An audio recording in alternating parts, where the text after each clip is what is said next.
Now, your 41 NBC AccuWeather forecast, presented by Volume Chevrolet. Welcome back. In downtown Macon, we got a few hints of orange still as the sun continues to set again. Each day is getting longer as we continue to head towards the vernal equinox, which is, a little less than a month and a half away. It's pretty early on in March that we'll be setting those clocks back forward. As mentioned, radar is quiet. I do not have that cold advisory turned on with this graphic, but it is in effect until 9 a.m. because it's going to get very cold. Now, over the weekend, of course, there was plenty of hype and talk about winter weather. I was never too concerned about that as we got to the later parts of last week with the more northward shift of the system, and it was a wet, cold Sunday for us, but we didn't really have the icing concerns. The wet spots got about 2 inches of rain. You can make that line out here through Dooley County, a little bit in Houston, Pulaski, as well as Bleckley, Twiggs, and Dodge. Wet spot by location, Hawkinsville, just under 2 inches, and our dry spots were a little bit under an inch, like Sparta at 3/4 inch. Keep in mind, with it being a little bit colder further north, that did result in that rain being not as heavy, but this is good. This helps with those drought conditions that have been slowly getting worse as things, have been pretty dry with how cold it has been. 46 was our high today, 14 below the average of 60, and 31 was what we got down to earlier this morning, so don't think our roads ever got below freeze. The air temperature did ever so briefly, 5 below the average there of 36, and you saw that record of 12, and we are not going to be going quite that cold tonight, although wind chills very well may.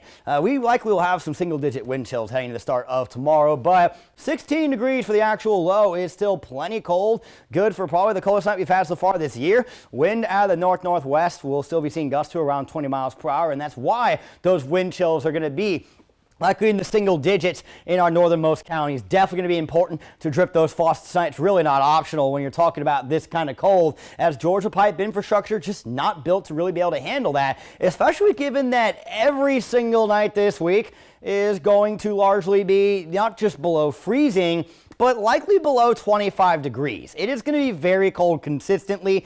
Afternoon temperatures largely in the 40s, couple of 50s as we get later into the week. We'll have some clouds that come in on Tuesday night, then they kind of clear out of here into Wednesday morning. Some more sunshine's back for our hump day. Then we go into Thursday. That should start off pretty sunny, and then we'll begin to see cloud cover making a return more so as we go into our Thursday evening. But it's not really going to warm up much because the wind direction is just going to stay generally out of the northwest the next several days, so that does help to keep a lot of that dry air around, but it does keep the warmer air to the south. We aren't going to be seeing that shift in wind direction that makes a big difference in those temperatures. So as we continue through tonight, again, wind chills. I wouldn't be shocked if we had more than just one spot in the single digits with the real feels out the door in the morning and into the middle of the afternoon. I mean, most of their chills are only going to get to the lower 40s tomorrow. Actual highs should be mid 40s. It's not going to be as windy, but we are still going to likely see gusts in that 15 to 25 mile per hour range for your Tuesday afternoon. Here come those high clouds rolling through your Tuesday night, so off to a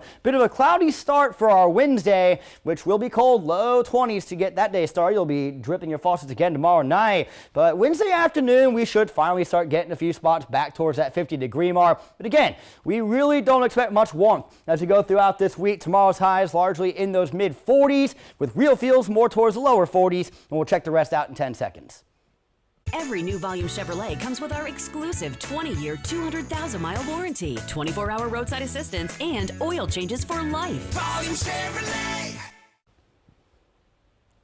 Your 41 NBC AccuWeather 7-day forecast is brought to you by Volume Chevrolet. So again, it is a well below average week in regards to temperatures. We do get some highs there in the 50s, but as mentioned, almost every night lows are going to be somewhere in those low to mid 20s. So it's going to be critical to drip our faucets. Maybe over the weekend could be a chance for some snow showers on Saturday. Right now, it's leaning more towards the eastern half of the region as a major nor'easter could develop during that time frame into next week. We'll learn more about that throughout the coming week.